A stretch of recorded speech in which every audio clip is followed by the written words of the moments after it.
everyone. This is Mark Wong from PSB Academy Student Affairs and Industry Engagement, and welcome to another episode of Career Cookies. Today, we have an amazing person with us in the house, and that is none other than Mr. William Phua, who is an accomplished entrepreneur and author of the book, Is Salary a Bribe? Don't Forget Your Dreams. William, welcome to our show. Thank you very much. Could you tell us a little bit about yourself and what your book is all about? Well, I started working after my national service, and then during my first company, many retrenchment was happening because the company was relocating to Malaysia, and I have colleagues that faces a lot of problems at the age of 40 to 50 years old. And at that time, I told myself that that's not going to happen to me. But over the years, promotion, increment, all that, guts get smaller, financial commitment gets higher, and then I have to wait until such time at the age of 37 where I told myself that enough is enough. That's why I started on this entrepreneurship to be on my own. That's wonderful. Now, one of the biggest observations that I have seen for myself when working with young people is that there is a misalignment, okay, between what they are doing now.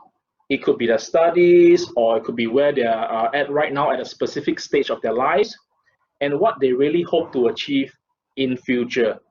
Some of them may not even know exactly what they want. Now, William, as someone who is no stranger to adversity and multiple failures, as you rightfully mentioned, could you share with some of the challenges you've had to overcome and lessons that will inspire our viewers to help them realign back to their dream goals? I think the most important thing is the first step. All right, you never know where you're going.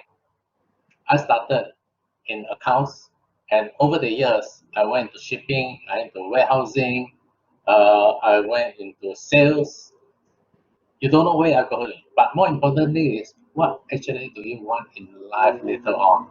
Financial freedom. Don't get into trouble like being retrenched at the late age of 40, 50 years old, whereby your physical endurance is no more there. You are not that energetic to fight the youngest people, and how to hold future in your own hands. Especially when I started as an entrepreneur. Honestly speaking, at that time, I didn't know what I'm going to sell. I don't know where is my market. I don't know what product I'm going to do. It's just one dream, to be on my own. I quit my job when I was a regional sales manager, and then I said, okay, I don't know what to do, but the first thing to do is to quit. If you don't quit, if you don't close a chapter, the next chapter is not going to open. And that's what I did. 3 months down the road, I was still toying with the idea what I'm going to do, all the kind of things. I don't know. And then when 3 months was up, I just packed up a few catalogs and off I go to Vietnam and then Myanmar to start scouting for business opportunity. The first step is important. Like what they say, you don't have to be great to start, but you have to start to be great. And then more important thing is to persevere down the road. You fail, it's okay. You learn, you move on. You learn, you move on. You learn, you move on. Don't stop. Just go. Don't have to worry. Like, after 5 years, we're in deep trouble financially. We nearly have to sell my house. We are looking for to downgrade. My wife was crying. And over the years, I actually checked with her. Aren't you afraid at that time? No, she said, Christina, hey, there's no time to be afraid. You just have to move on. If I had quit at that point of time, I won't be here who I am today. Seems like everything happens for a reason, and it's always good to take the step, take the first step. Quit. If you don't quit, you have not failed. The moment you quit, you fail. That's it. That's the end. Absolutely. You really never know that your very next step is actually what you need. And that's actually happened to me. That actually happened to me.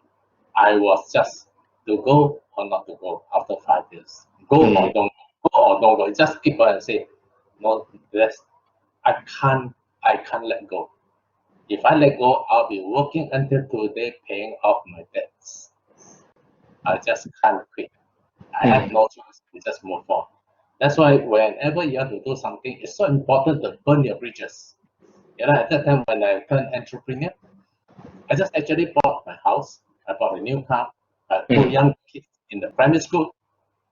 I asked my wife to quit at the same time so that we can't turn back. Like the Chinese say, 壁虎跳墙. Yes. If nobody force you, I force myself. You can classify me as crazy, but I have the passion to be on my own so strong that I don't think of any negative things that is going to happen to me. I don't even think what happened if I fail, what happened if I do this, what happened, do that. No, I just say go. I have a very courageous wife. I say go, she say let's go. No, it's pretty interesting that William, you have actually found the lifeline that you so needed, that you so deserve by just taking the plunge.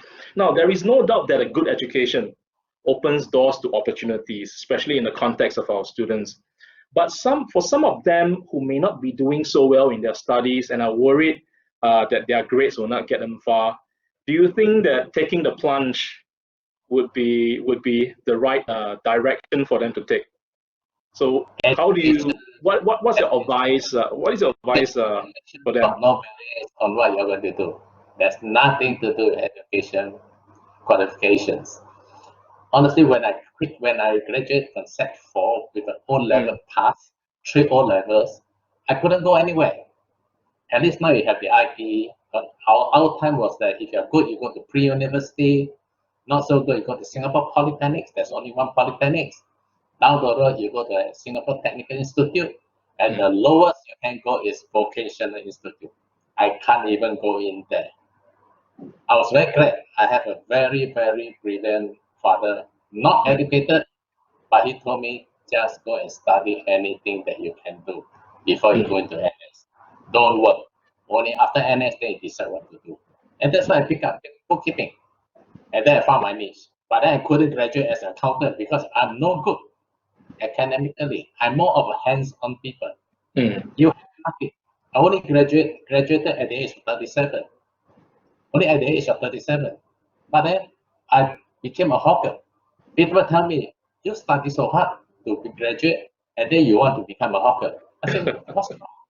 There's nothing. But you mean you are a graduate, then you have to work in the office, you have to work for people? No. Important thing is what you have learned. Did you really apply it? You know a lot of things, but you don't apply it, it's useless. Correct. But then I think the more important education is in the society. What you can learn from other people. All right, that's very important. You observe what is it that you want? What is your goal? What is your dream? Is it if you don't have and you are not going to do anything, all your tomorrows will be the same as yesterday if you don't do anything. All right. So what do you want? If you think you're now I'm getting a very stable salary or that, good for you. But look, at this time now, what's going to happen? Especially those people who has high financial commitments. Yes. They just bought condo, they look for upgrading, they take a calculation, okay, every month I have this salary coming in, a portion part of it, all right, to pay my installment, okay, I'm done. But then the other thing is those who have second property to rent out, all right, a lot of expatriates are going back. If you rely on the renter to pay an installment, you are in big trouble now. You are in big trouble now. So why not start something on your own whereby you can control your own destiny? You see, there's no right or wrong. It depends on what actually do you want. You see, of course, I don't like people to tell me things like, if I can do, so can you. No, nothing to do with that. Important thing, if you want, you can. Not if I can, so can you. No, everybody is born differently. There's nothing wrong in being employed. Nothing wrong. If that's your dream, if that's what you want, fine. But if you think that no one can actually pay you more than what you expect. You want more. You're more so-called greedy. Okay, you have to be on the road because no one can pay you more than what you expect. No, they won't. Absolutely. Well, thank you for your advice from the trenches. You also mentioned that it's important to stop chasing money and to start chasing your passion instead. Now, I know that for many people, especially those who are watching with us, who are already in a job or in the midst of finding a job, are probably going to think, of course, it's all about money, William. How can passion alone be enough to pay our bills and put bread on our table, right? So how can we reconcile the practicality of earning a salary and doing things we love? If the salary you are getting is helping you to achieve your dreams or your Mm, goals, fine, right? But talking about money and passion is a very gray area, all right? mm, Who me ended up as a hawker and nobody expected it. I had nowhere to go at that time. All right. At the end of it was that people asked me to, okay, I think you can start selling handbags in the market. yeah. So I do. Only when you see the money, then the passion is there. If you don't see the money, you're Mm, hungry. Where's the passion? Where is the passion? correct. We from handbags we went to aunties clothing. People ask me, why do you sell young girls? I say, I love to. But where is my customer? My Right. customer are those aunties, housewives who go to the market to buy groceries, buy meats, buy vegetables, buy fruits, and then they end up buying clothes from me. You see? And then when you see the money coming in, that's Mm, where the passion is. Every time we go for procurement, we always visualize, wow, this design on my customer, it looks good. That's where the correct. passion is. And then Mm, you stop chasing the money anymore. You just yes, want to get the best for your customer. correct. And it And becomes second nature to you to be an exactly, advisor. and then the money actually takes care of it by itself. It's Mm, like it's like a tree or a flower that is rotting. yeah, All right, the tree's leaves started to drop. You don't go and start trimming the leaves, the branches, all that. Take care of the roots. correct. You take care of the root. Add fertilizer, make sure that there's nothing wrong with the soil, all that, and then the leaves will be okay. Correct. So identify where the root is. Mm. That's And of course, this is aligned to the old saying that if you want to change the fruits, first take care of the roots. yes. This Wonderful. morning I came across an article that says that if you do nothing of what you want, Yes. don't expect it to happen. Mm. And it is like, you are going to the airport and waiting for the ship to come in. I think Mm. that's very interesting. Okay. Yes. That's true. Now, William, here in PSB Academy, we always believe that listening is one thing, but it is equally important to apply what we just learned. Now, if there is one actionable strategy that you like our viewers to start applying today, what would that be? Well, actually, in my book, the most important thing Mm. is a gold card. A gold card will just comprise of the size of a small piece of paper. Yeah. They can tuck into your wallet, carry in out every day until the paper rots. Write down a few goals. You have to write has an Mm. essay on it. All right. Write down a few goals of what actually do you want. Internalize it. Look at it every now and then. Initially, the first 1 2 months, keep on reading it, keep on looking at it until it stays in your mind that this is actually what you want. You won't believe it. This simple to do, easy not to do, is God's miracle.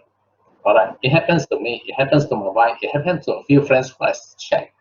One of them was in the finance sector. He was very skeptical.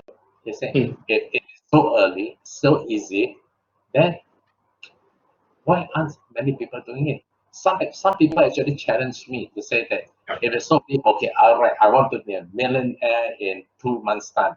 I said, if you dare to write it. Mm. Yes, sir. Do something. My book doesn't teach you how to be a millionaire, to be the next Jack Ma or whatever. No. You just started, especially you're young, you have lesser commitment. Start something that, okay, do you dream of just 50,000 or 100,000 in 1, 2 years' time?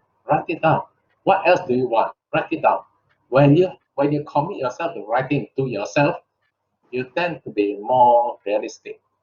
Write it down, keep it in, believe in it, and then work towards it. You cannot have a perfect plan because anything that you plan tomorrow it changes everything. Correct. Important, just take the first step if you have to do. Especially for those who are just graduated or going to be graduate. If you think you want to be in a business of your own, do it. You have lesser commitment now, you are more energetic, you are more open. Not like our times we don't have the internet, everything we have to travel to the country to search. Now you can do it in your home. Absolutely. The world is your oyster. Even on the move. You're taking a bus or taking an MRT. Some ideas come in and start searching at the where are they?